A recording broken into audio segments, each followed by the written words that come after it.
Hello friend, YouTube के मेरे channel smart concept पर आपका स्वागत है। आज हम लोग class 10 science NCERT chapter 4 carbon and carbon compound का एक इम्पॉर्टेंट सब टॉपिक पर डिस्कस करने जा रहे हैं। आपका सब टॉपिक है 4.4 some important carbon compound. Some important carbon compound ethanol है और आपका इथोनिक एसिड है, जिसका फार्मूला इस तरह है, आप जानते हैं। आइए इसके प्रॉपर्टी पर हम लोग डिस्कस करते हैं। इथेनॉल के प्रॉपर्टी, ये लिक्विड है एट रूम टेम्परेचर। क्यों लिक्विड है कि इसका मेल्टिंग पॉइंट आप चेक कीजिए कि इसका 156 केल्विन है, जो कि सेंटीग्रेड में सेल्सियस में -117 डिग्री सेंटीग्रेड है। तो समझिए जो चीज़ -117 डिग्री पर ही मेल्ट कर जाता है तो ऑब्वियसली वो रूम टेम्परेचर पर क्या है कि लिक्विड के रूप में रहेगा।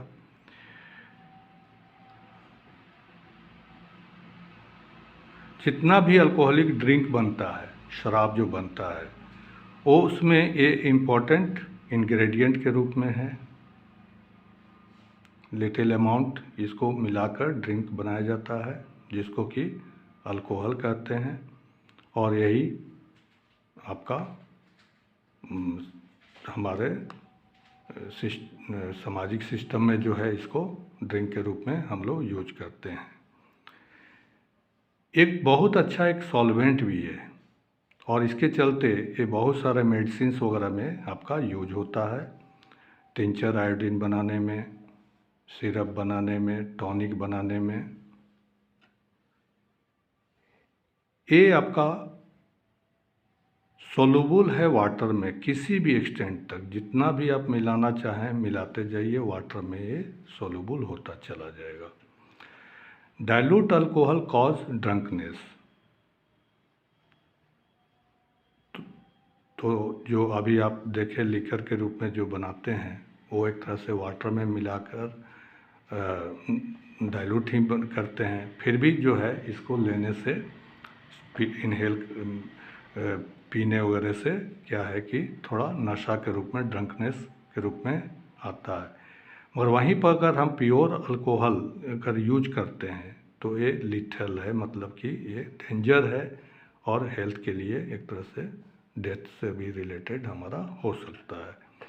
लॉन्ग टर्म कंजप्शंस अगर हम करते हैं तो हमको बहुत सारा इसका साइड इफ़ेक्ट होगा, किडनी वगैरह डैमेज हो सकता है और जिसके चलते हेल्थ इशू आपका हो सकता है।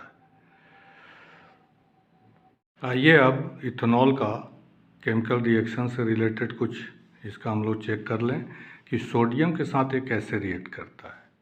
तो सोडियम के साथ ये आपका रिएक्ट करके सोडियम इथोक्साइड बना लेता है और हाइड्रोजन लिबरेट करता है।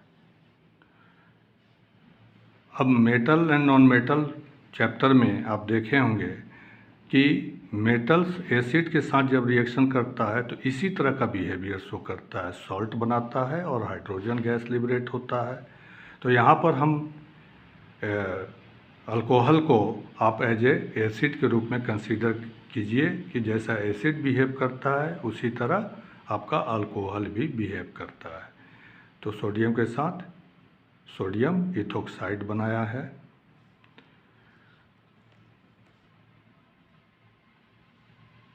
नेक्स्ट है reaction to give unsaturated hydrocarbon.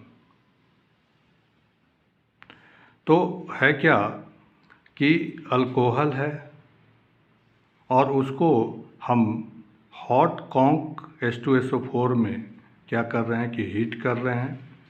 तो हीट करने से क्या हो रहा है कि हमारा इथीन में अल्कोहल कन्वर्ट हो जा रहा है और वाटर रिलीज कर दे रहा है। ये रिएक्शन कैसे हो रहा है तो यहाँ पर देखिए, इसका स्ट्रक्चरल फार्मूला हमने यहाँ पर बनाया है। तो ये सल्फ्यूरिक एसिड जो है वो क्या है कि डिहाइड्रेटिंग एजेंट के रूप में है, वाटर लविंग है।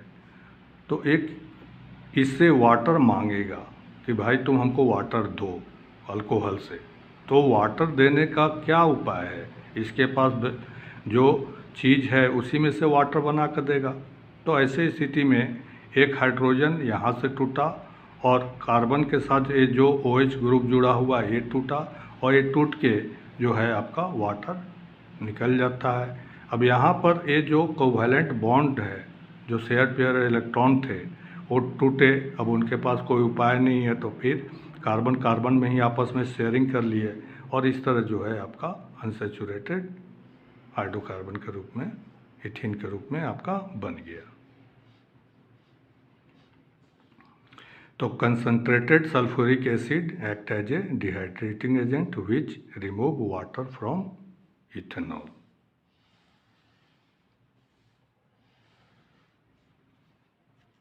आइए अब डिस्कस करते हैं प्रॉपर्टी ऑफ इथेनोइक एसिड, और उसी को एसिटिक एसिड भी कहते हैं। It belong to group of carboxylic acid. चूँकि ये एसिड नाम से ही है तो ये ऑर्गेनिक एसिड के रूप में है, जिसको कार्बोक्सिलिक एसिड भी कहते हैं।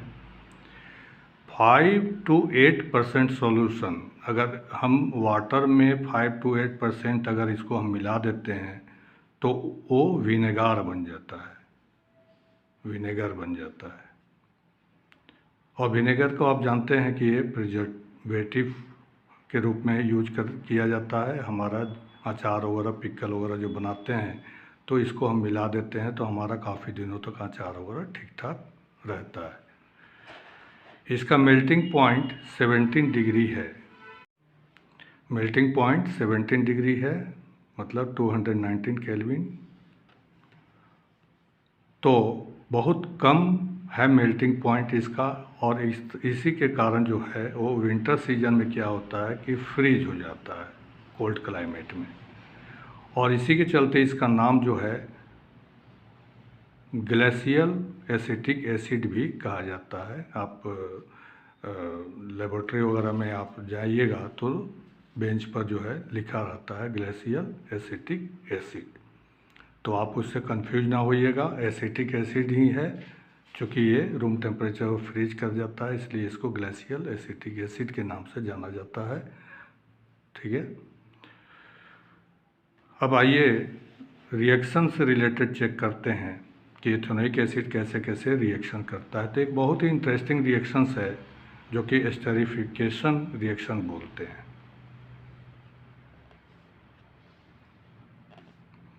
एस्टेरिफिकेशन में क्या हो रहा है कि इथेनोइक एसिड और अल्कोहल, इन दोनों का मिक्सचर को थोड़ा एसिडिफाइड कर दिए,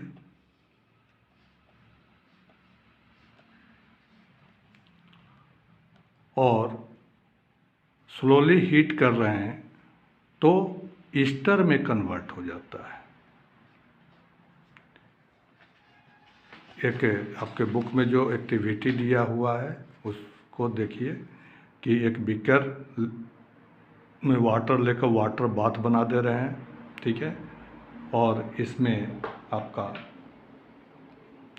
वायर गैस पर रख दे रहे हैं, वायर गैस पर रख दे रहे हैं और इसको बर्नर से हीट कर रहे हैं। तो वाटर बाथ इसलिए यूज कर रहे हैं, अभी थोड़ा देर पहले मैंने बताया कि डायरेक्ट हम कोई बहुत सारे ऑर्गेनिक कंपाउंड को डायरेक्ट हीट नहीं करते हैं, उसका कंपोजिशन वगैरह तुरंत चेंज होने का चांसेस रहता है। और दूसरा चीज़ है कि इसका जो है बॉइलिंग पॉइंट कम होता है तो बॉयल भी होकर वेपर में कन्वर्ट होगा, और चूँकि फ्लेमेबल भी होता है तो डेंजर है, फायर वगैरह कैच कर सकता है। तो हम मिक्सचर लिए हैं आपका इथेनोइक एसिड एंड अल्कोहल को, इसको हीट कर रहे हैं। अब क्या है कि इसको जो है हम दूसरे किसी बीकर में लेकर और फिर उसका स्मेल चेक करते हैं, स्मेल चेक कर रहे हैं तो आप देखेंगे कि एक बहुत ही स्वीट स्मेल इसका मिलता है जो कि है ईस्टर। तो Easter react in presence of acid base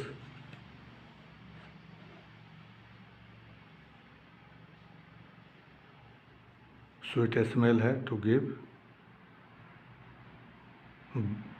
Easter को जब हम एसिड और बेस के प्रेजेंस में हीट कर रहे हैं, ठीक है, तो फिर ये क्या है कि ये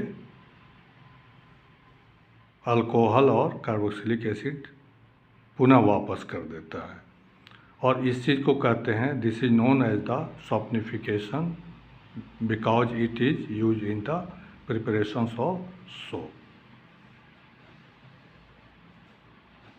तो ये देखिए आपका ईस्टर है। ईस्टर चाहे एसिडिक या बेस के मीडियम में फिर क्या करता है कि ये रिएक्ट करने लगता है, और रिएक्ट करके ब्रेक होकर फिर alcohol and acetic acid ethanoic acid में कन्वर्ट हो जाता है।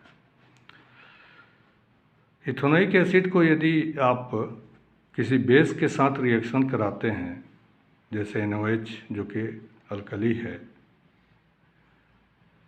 तो उसके साथ रिएक्ट कराइएगा तो आपका सोडियम एसीटेट के रूप में बन जाता है। फिर reaction with carbonate and hydrogen bicarbonate. तो यहाँ पर देखिए कि सोडियम एसीटेट बनाया और water and carbon dioxide release कर दिया। तो इस तरह एक बहुत ही इम्पोर्टेंट आपका जो दो केमिकल कंपाउंड थे उनका प्रॉपर्टी के रूप में हम लोग यहाँ पर डिस्कस किए। ठीक है friend, thank you for watching my video.